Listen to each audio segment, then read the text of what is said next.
Hello, comrades and curious minds. This is Leon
It was here that my rebellious spirit first flickered to life. I remember leading a strike against an unpopular teacher. I grew up during a transformative era in Russia. The country was rapidly catching up with its European neighbors in terms of political, cultural, and social developments. Between 1850 and 1900, Russia's population doubled, industrial production soared, and technological marvels like trains, telephones, and telegrams shrank distances, bringing European ideas closer to our doorstep. Russia, historically under the tight grip of czars, was on the brink of monumental changes. The abolition of serfdom in 1861 was a landmark event, freeing nearly 40% of the population from feudal bondage. The political landscape was buzzing with new ideas and movements. Figures like Mikhail Bakunin championed anarchism, advocating for the dismantling of centralized state authority. Socialist groups, inspired by Karl Marx, started to gain traction, particularly after the devastating famine of 1891, which took the lives of 500,000 Russians and stoked the fires of political unrest. These turbulent times profoundly influenced me. In my autobiography, My Life, I reflected on how 1891 marked a political turning point in Russia. The rising popularity of socialism during the 1890s eventually led to the formation of the Russian Social Democratic Labor Party, a coalition of various socialist groups. As a teenager, I was drawn to these revolutionary ideas. By 1896, I found myself in Nikolaev, joining the Narodniks and later establishing the South Russian Workers' Union. My political activities soon landed me in jail, but that only strengthened my resolve. In 1898, I became a member of the Russian Social Democratic Labor Party. My journey took a dramatic turn after my arrest in Nikolaev. Sentenced to 4 years of hard labor in Siberia, I married Alexandra Sokolovskaya, who bravely accompanied me into exile. Our daughters, Zinaida and Nina, were born there in the harsh Siberian wilderness. But I never completed my sentence. In 1902, with Alexandra's encouragement, I escaped, hidden in a hay wagon. As I made my way back to Europe, I adopted a new identity using a passport bearing the surname Trotsky, a name from my past in Odessa. From that moment, Lev Bronstein ceased to exist, and Leon Trotsky, the name you know me by, was born. After my daring escape from Siberia, I found myself in London, a city buzzing with political exiles from my homeland. Among them were key figures of the Russian Social Democratic Labor Party, who had fled the oppressive Tsarist regime. It was a thrilling time to be a revolutionary. In London, I met with George Plekhanov, a prominent figure in the Russian socialist movement and an editor of Iskra, The Spark, our influential socialist newspaper. With my penchant for writing and a flair for polemics, I quickly immersed myself in contributing to Iskra. It was here that I first encountered Vladimir Ilyich Ulyanov, better known as Lenin. Lenin was a man of intense convictions, a trait both admirable and divisive. His 1902 pamphlet, What is to be Done, sparked a fierce debate within our party. The core of this dispute, the future of our movement. On one side, Lenin and his followers, the Bolsheviks, argued for a focus solely on the industrial working class. On the other, a faction, including myself initially, believed in seeking broader support, including from the middle class. This ideological clash came to a head at the Second Congress of our party in 1903, held in Brussels and London. The outcome was a split into two factions, the Bolsheviks and the Mensheviks. Despite their names, majority and minority, respectively, the Mensheviks, under Julius Martov, held more popular support within the party. Initially, I sided with the Mensheviks, but as 1904 waned, I grew disillusioned with their overtures to the Russian liberals and middle class. Disenchanted, I stepped back from both groups, choosing to be an independent voice within the Russian socialist movement. As I navigated these complex political waters, a seismic event back home was about to shake the very foundations of the Russian Empire. January 22nd, 1905, marked the turning point. Father Georgy Gapon led a peaceful protest through St. Petersburg, only for it to end in a massacre. Bloody Sunday, the Tsar's troops opened fire on unarmed demonstrators, killing up to 1,000. This brutal act lit a fuse across Russia, sparking widespread strikes and igniting the revolution of 1905. This tumultuous period was further fueled by Russia's humiliating defeat in the Russo-Japanese War, a stark reminder of our nation's frailties. In a bid to quell the unrest, Tsar Nicholas II reinstated the Russian Duma, but it was too little, too late. The political landscape of Russia was changing irreversibly, especially in industrial cities like St. Petersburg, Moscow, and Riga. As for me, these events only deepened my resolve to fight for a new Russia. After the shocking events of Bloody Sunday, I knew I couldn't stay away from Russia any longer. Leaving my exile in Western Europe, I journeyed back, passing through Kiev in my Ukrainian homeland, and arrived in St. Petersburg in the spring of 1905. My heart was heavy, but my resolve was strong. Back in St. Petersburg, I dove into writing for various underground newspapers linked to the Mensheviks. These activities, however, put me in the crosshairs of the Tsarist regime. The threat of arrest loomed large, and within weeks, I found myself escaping to the relative safety of rural Finland. That year was a whirlwind. I moved between Finland and St. Petersburg, taking charge of the Russian Gazette and growing its readership to 500,000.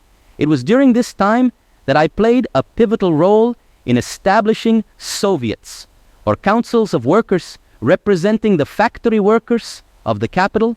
By autumn, the St. Petersburg Soviet was a force to be reckoned with, openly defying the Tsarist regime. I even had the honor of temporarily serving as its chairman. My role as a writer and a leading agitator, however, landed me in prison again by late 1905. Many of us from the St. Petersburg Soviet were arrested. The following year was spent behind bars, and I was eventually convicted of inciting insurrection. In October 1906, fate saw me sentenced once more to hard labor in Siberia. But history has a way of repeating itself, and I didn't make it to Siberia. Escaping custody during the winter journey east, I eventually found my way back to London in 1907. Yet restless as ever, I soon moved to Vienna, which became my base for the next decade. In Vienna, I collaborated with the Russian Marxist and psychoanalyst Adolf Joffe, launching an underground Russian newspaper, Pravda, or Truth, which we smuggled into Russia. This period was also marked by attempts to reunite the fragmented Russian socialist movement.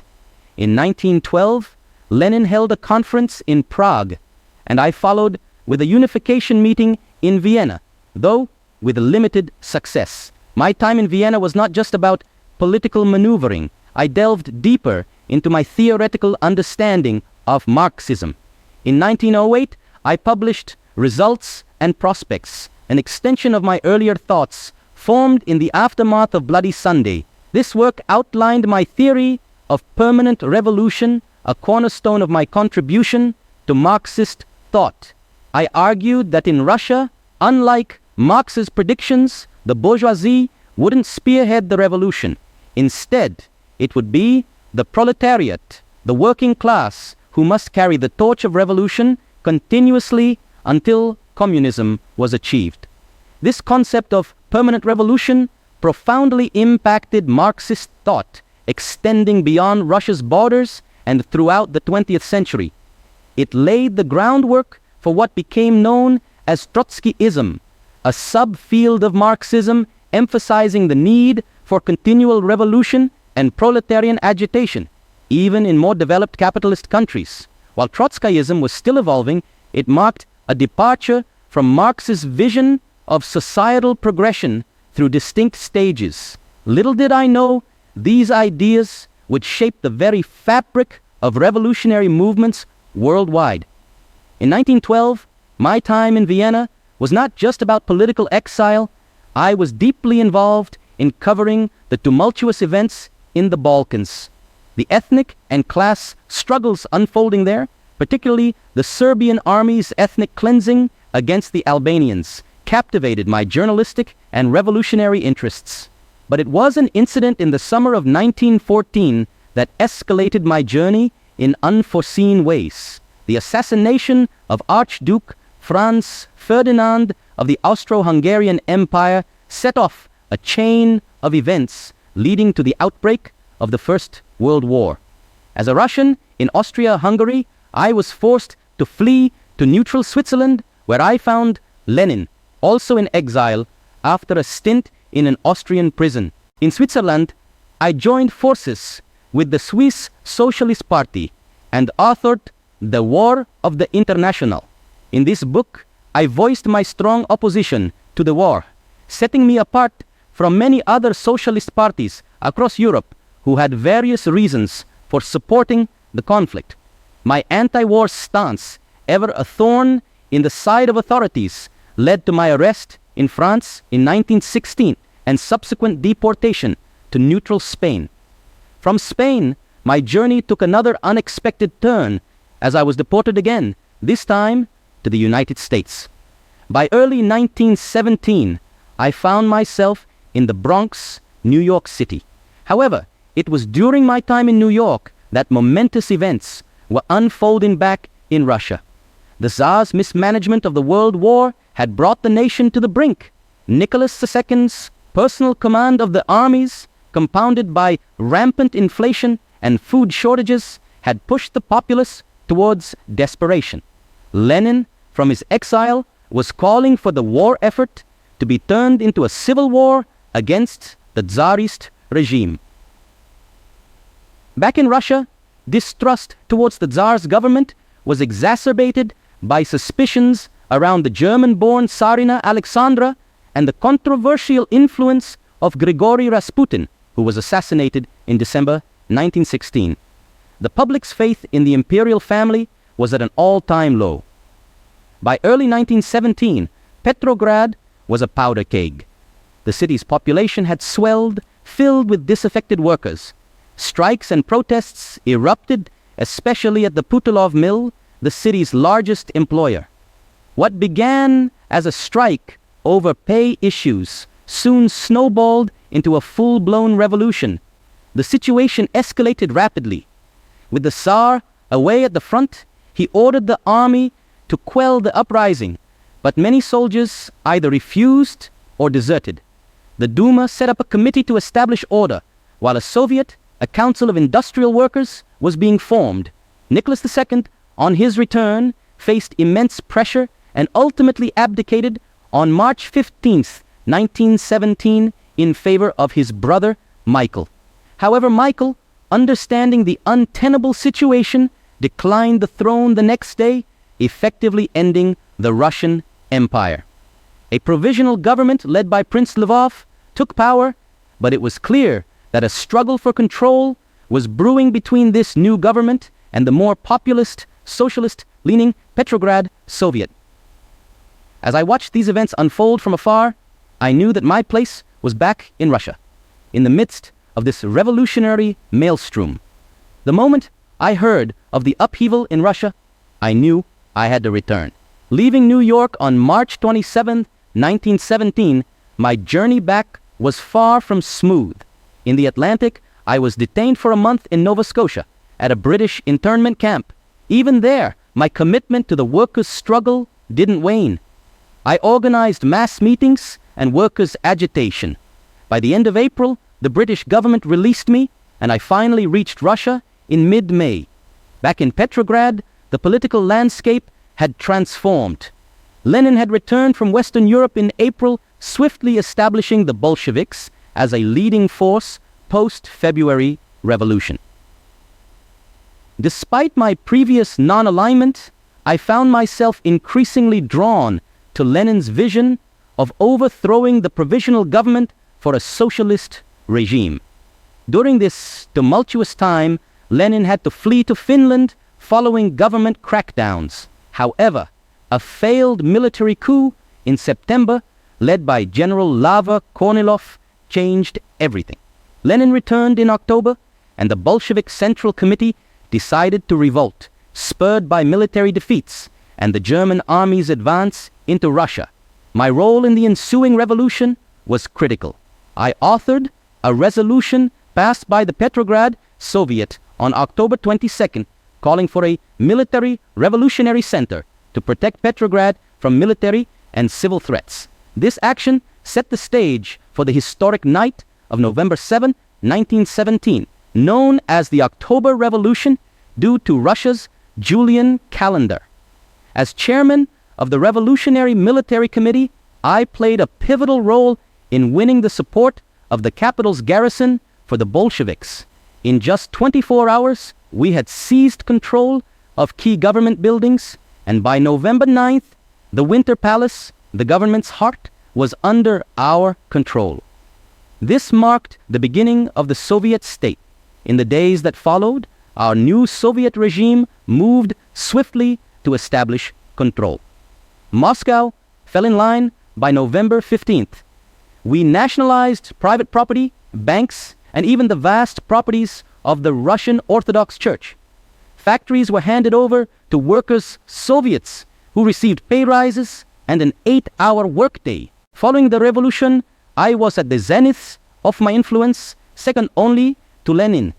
As the new People's Commissar for Foreign Affairs, my first challenge was addressing the dire situation of the war.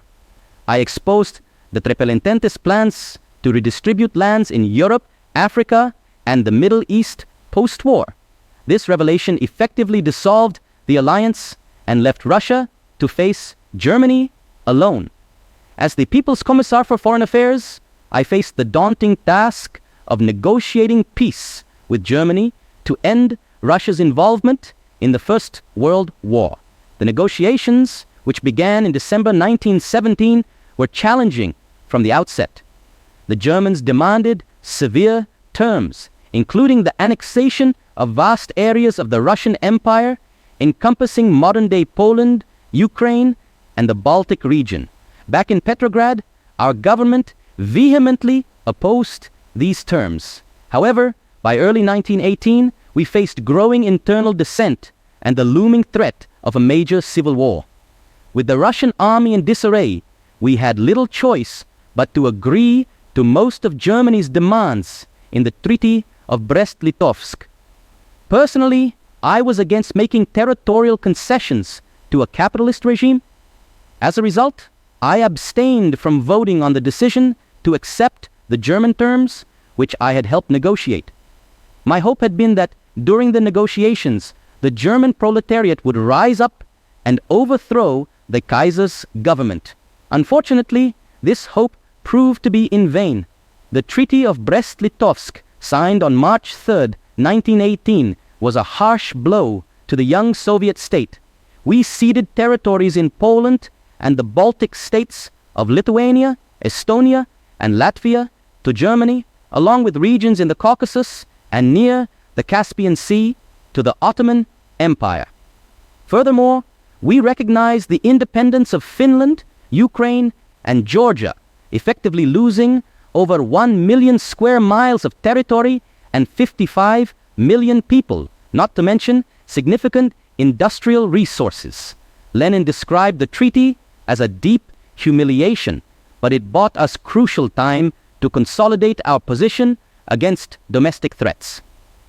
Indeed, those threats were growing rapidly as the Russian Civil War spread across the country. By the time we achieved peace with Germany, a diverse coalition had formed against us. This white army included aristocrats, czarist sympathizers, Cossacks, army officers, the Orthodox Church, centrists, and even some leftists who opposed the Bolsheviks. They received substantial foreign aid from Britain, France, the United States, and Japan. Meanwhile, other factions like the Black Army and Green Army emerged, particularly in Ukraine, fighting for local autonomy against our regime in Petrograd. In the wake of the Treaty of Brest-Litovsk, I found myself at a critical juncture. Days after the treaty's finalization in mid-March, I resigned as the People's Commissar for Foreign Affairs. Immediately after, I was appointed as the People's Commissar for Military and Naval Affairs.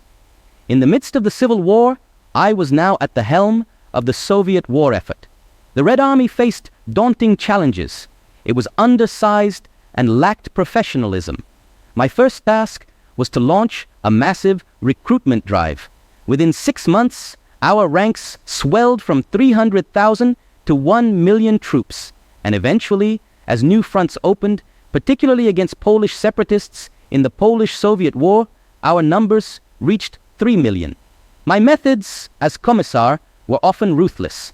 I introduced blocking units, special forces, tasked with ensuring discipline among the frontline troops by preventing desertion or retreat, even if it meant gunning down our own soldiers.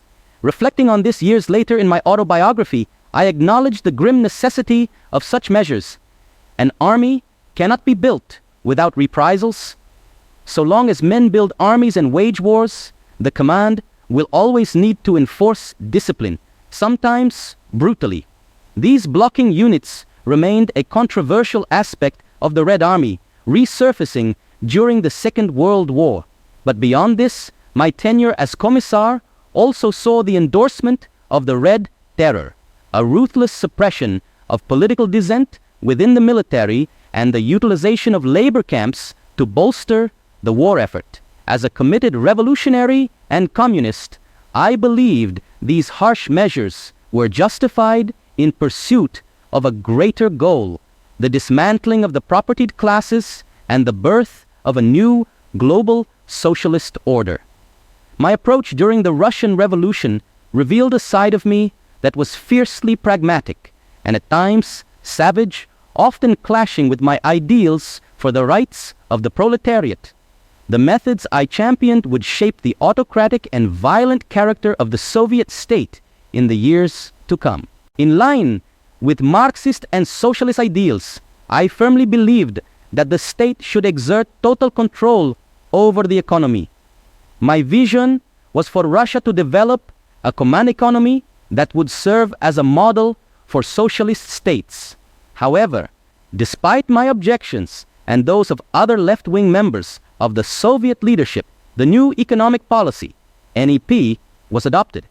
This policy, quite contrary to my ideals, continued as the backbone of the Soviet economy until 1928. As the Civil War drew to a close, another crisis loomed on the horizon. Lenin's health was failing rapidly.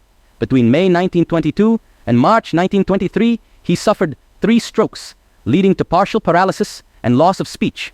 When he died on January 21st, 1924, the question of his successor had already been a matter of intense internal debate.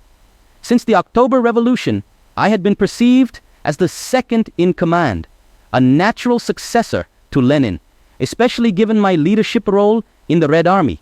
However, the dynamics within the Politburo were shifting.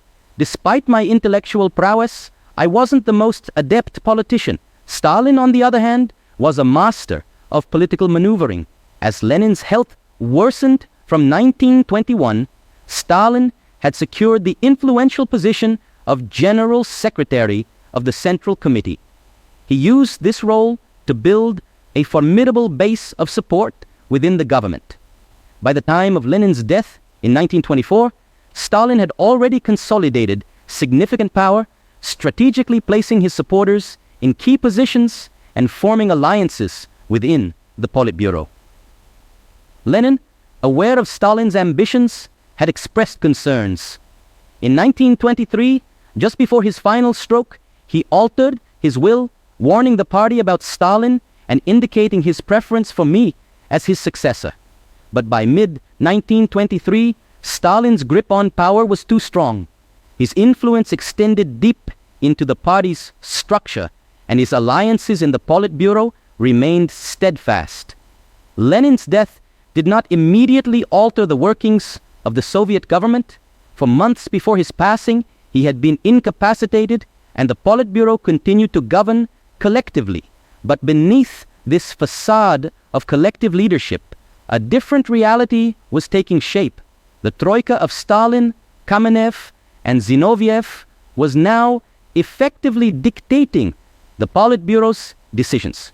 The stage was set for a power struggle that would define the future of the Soviet state. A year after Lenin's death, on January 6, 1925, my diminished position within the Soviet regime became painfully evident. I was removed from my role as Commissar of Military and Naval Affairs and stripped of my chairmanship of the Revolutionary Military Council. Once a decisive figure in the October Revolution, I was now merely a nominal member of the Politburo, increasingly ostracized from any real power. Stalin's rift with Kamenev and Zinoviev marked the final power struggles of the post-Lenin era, and with it, the last chapter of my revolutionary career in Russia. At the Bolshevik Party's 14th Congress in Moscow in December 1925, I joined forces with Kamenev and Zinoviev against Stalin to form the new opposition. Our speeches at the Congress revealed a desperate battle for control, but Stalin emerged victorious. The definitive end of any opposition to Stalin's rule came in 1927. In October, Zinoviev and I were expelled from the Central Committee.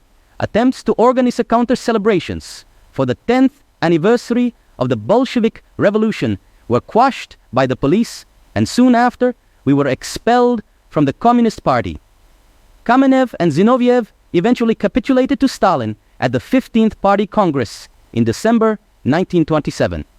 I refused to yield and was exiled to Kazakhstan before being deported to Turkey in 1929. It was then that I, a lifelong revolutionary, found myself once again in exile, never to return to Russia. My fate, however, may have been more fortunate than those who remained under Stalin's tightening grip. Russia in the 1930s descended into a state of paranoia, terror, and bloodshed. Many of those who supported my approach to communism faced harsh labor in Siberia, or worse, were erased by Stalin's regime. The Moscow show trials epitomized this reign of terror. Following the assassination of Sergei Kirov in December 1934, my old allies, Kamenev and Zinoviev, were implicated, tried, and executed in August 1936. The Great Purge that followed in 1937 and 1938 was a harrowing climax of Stalin's campaign to eliminate all opposition. Branded as Trotskyists or enemies of the state, countless individuals were executed or perished in the brutal conditions of the Gulag. By the time it ended, over 1 million people had lost their lives in this relentless purge. After leaving Russia, I outlived many of those who remained and opposed Stalin. My journey took me to Turkey, where I spent 4 years, followed by 2 years in France, between 1933 and 1935. However, under pressure from the Soviet government, the French authorities forced me to leave, and I found temporary refuge in Norway. Yet, once again, political pressure prevailed, and in 1937, I was deported to Mexico, my final place of exile, where I would spend the last years of my life. But even in exile, I was far from idle. I continued writing extensively, producing works like The History of the Russian Revolution and my autobiography. In Mexico, I collaborated with the Socialist Workers' Party of the United States and garnered support among members of the Chinese Communist Party, which was engaged in its own struggle for control in China. In 1938, I founded the Fourth International, aiming to create a communist and internationalist movement in stark opposition to Stalin's Comintern. My continued activism and unrelenting commitment to the revolutionary cause, however, ultimately led to my demise. Stalin's paranoia, which had engulfed Russia in the 1930s, extended even to my sanctuary in Mexico City. On May 24, 1940, I narrowly survived an assassination attempt by Stalinist agents. But they were persistent, and on August 20th, 1940, Ramon Mercader, another Stalinist agent, succeeded in his mission. He infiltrated my home and struck me with an ice axe. The attack was not immediately fatal, but I succumbed to my injuries the next day in a Mexico City hospital. Thus ended my life's journey from Lev Bronstein to Leon Trotsky.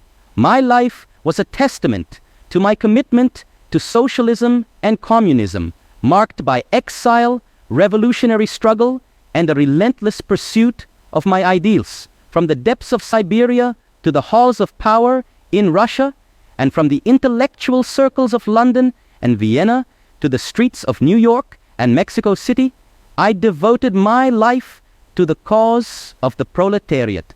My legacy lives on, not just in the Soviet history I helped shape, but also in my theoretical contributions, particularly the theory of permanent revolution, which continued to influence communist thinkers globally in Africa, the Caribbean, and Latin America for decades. My life was defined by a fierce dedication to a cause I believed in deeply. Through my writings, my actions, and my unwavering commitment, I sought to ignite a fire of change, one that would burn across nations and eras. The story of my life is a testament to the power of conviction, the complexity of politics, and the enduring nature of ideas. If you followed this journey, seen the triumphs and the tragedies, the victories and the defeats, I hope you found something that resonates, something that sparks a thought or ignites a conversation. Maybe you've gained a new perspective on the tumultuous times that shaped our modern world, or perhaps you found inspiration in the relentless pursuit of a cause. As you reflect on this tale, I invite you to share your thoughts in the comments. What part of my story struck you the most? Do you see echoes of these historic struggles in today's world? Your insights and reflections are invaluable as we continue to explore the complex tapestry of history. And if you found this journey through history compelling, consider subscribing for more such narratives. Each story, each figure from the past brings a new understanding of the world we inhabit today. Don't forget to like and share this story, for in the sharing of these tales, we keep the lessons of the past alive, lessons that shape our understanding of the world and guide us as we navigate the future. Thank you for joining me on this journey. Your engagement is not just with a story from the past. It's a dialogue with history, a conversation that transcends time and continues to influence our present and future.